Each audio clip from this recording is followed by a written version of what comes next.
اکرم صلی اللہ علیہ وسلم نے فرمایا بسم اللہ الرحمن الرحیم لا تزکوا انفسکم اللہ اعلم باہل البر منکم، اپنے آپ کو اپنے منہ سے نیک اور صالح نہ کہلواؤ، اللہ تم میں سے نیک اور صالح لوگوں کو خوب جانتا ہے۔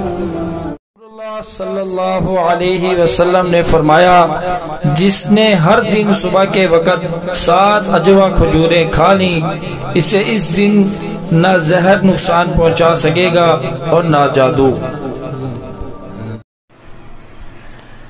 امام عبداللہ بن مبارک مروزی رحمۃ اللہ علیہ علماء پر بہت خرچ کرتے تھے۔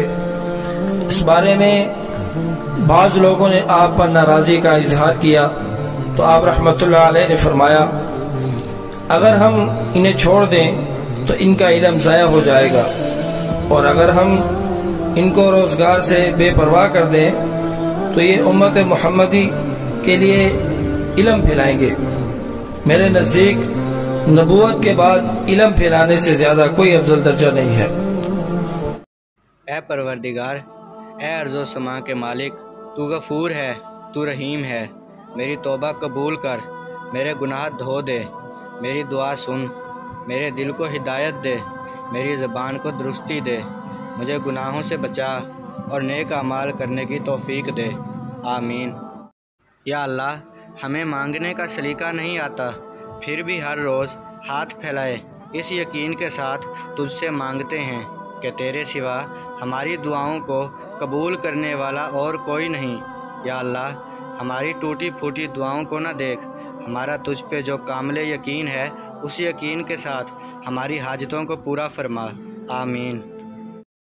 اے اللہ، ہم آپ کی پناہ چاہتے ہیں ہر برے دن سے، ہر بری رات سے، ہر بری گھڑی سے، ہر برے لمحے سے، آنے والے وقت کی آفتوں، بلاؤں، مصیبتوں، پریشانیوں، غموں، فکروں، دکھوں اور ہر قسم کی بیماریوں سے۔ اے اللہ، ہم کو ہر لمحے اپنی حفظ و امان عطا فرما، آمین۔ اللہ تعالیٰ فرماتے ہیں کہ میرا بندہ فرض نماز ادا کرنے کے بعد نفل عبادتیں کر کے مجھ سے اتنا نزدیک ہو جاتا ہے کہ میں اس سے محبت کرنے لگ جاتا ہوں۔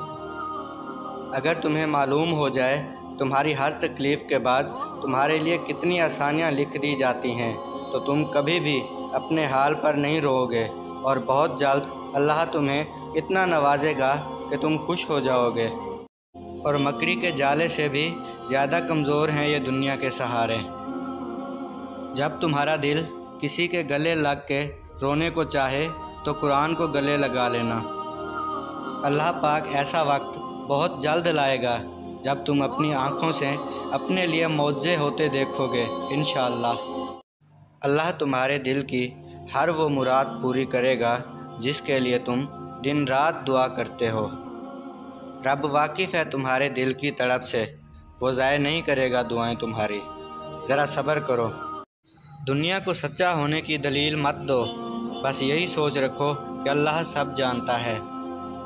حضرت علی رضی اللہ تعالی عنہ نے فرمایا اگر کسی کی تکلیف دیکھ کر تمہیں تکلیف ہونے لگے تو سمجھ لینا تم اللہ کے بنائے بہترین انسان ہو۔